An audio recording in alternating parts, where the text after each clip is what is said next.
दिन मनाते हैं ये। तो इसी के साथ साथ आज वाहतूक संगठन संयुक्त महासंघ के कार्य अगर मैं बताना चाहूंगा तो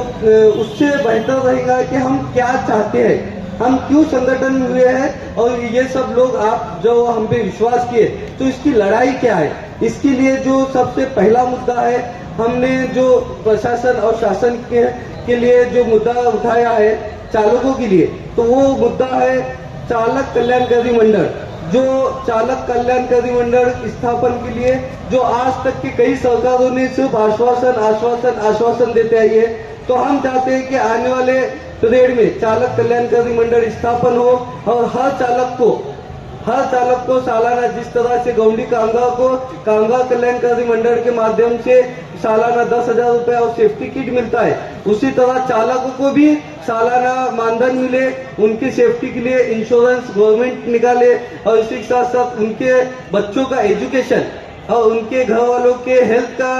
जो भी प्रॉब्लम्स है वो शासन उठाए। ये मांगनी को लेकर महासंघ पूरे महाराष्ट्र में दौरा कर रही है। इसी के साथ साथ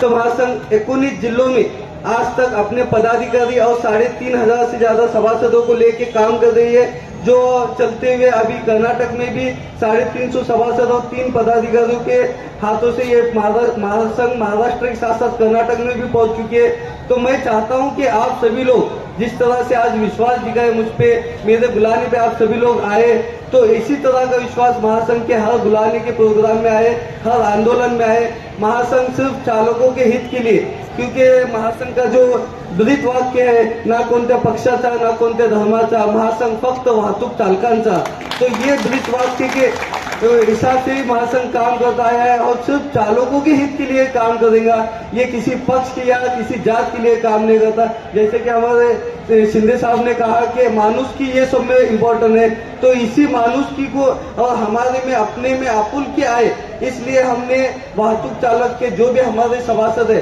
वो सभासदों को हमने लोगो दिया था कि हर गाड़ी पे जब भी एक ही लोगो दिखेगा तो उनको लगेगा कि ये हमारे ही परिवार का हमारा ही हिस्सा है, कोई कुछ गलती होती भी रहेगी तो वहाँ पे सुधार दे। इसी के साथ साथ मैं प्रशासन से हमारे शिंदे साहब से भी गुजारिश करूंगा कि हमारे रिक्शा चालकों की और वाहतूक चालकों की बहुत सी अड़चनी है जो बता नहीं सकते, क्योंकि फिलहाल तो कोविड का पीरियड तो गया, लेकिन उसके बाद जो हालात हुए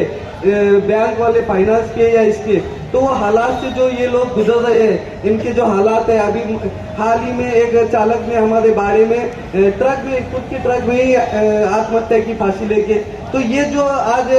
हालात हुए, तो इसके लिए हम चाहते हैं कि जिस तरह संगठन काम करे, प्रशासन भी उसमें हाथ बटाए और इनके लिए थोड़ा, क्योंकि जो नियम है नियम के हिसाब से तो काम होगा ही, लेकिन नियम में भी अगर कुछ तरतूद होती रहेंगी, कुछ मानुष की अगर वहाँ पे आपकी दया माया दिखती रहेंगी, तो हमारे एक रिक्वेस्ट रहेंगे कि आप उनके लिए थोड़ा रहम दिली से काम लो, क्योंकि चालकों के हालात हम ग्राउंड लेवल पे देखते हैं। चालक जो परिस्थिति से गुजर रहा है, उनके बच्चों के एजुकेशन के लिए या उनके हॉस्पिटल्स के खर्चे बोलो, तो ये जो चालक है दिन भर कमाने के बाद भी 200 से 300 रुपए नहीं कमाता, आज ये परिस्थिति है। और इनके जो हफ्ते जाते हैं वो हफ्ते मुश्किल से, आज टोटली जितने भी चालक है सबका सिविल खराब हुआ है, क्योंकि इनके इनकम ही उतनी नहीं है कि जो वो फाइनेंस को भर सके। हम फाइनेंस वाले से भी गुजारिश किए थे कि वो अपने फाइनेंस का जो भी दंड है, दंड के ऊपर जो ब्याज लगा है वो ब्याज को माफ करे। ऐसे कई समस्या लेके हम फाइनेंस, आरटीओ और प्रशासन के दरबारी हम आपकी समस्या मानने के लिए ही आए हैं। आप हमें साथ दो, इंशाल्लाह हम आने वाले दिनों में ये जो अपना महासंघ है, जो महासंघ के उद्देश्य है उसको पूरा कर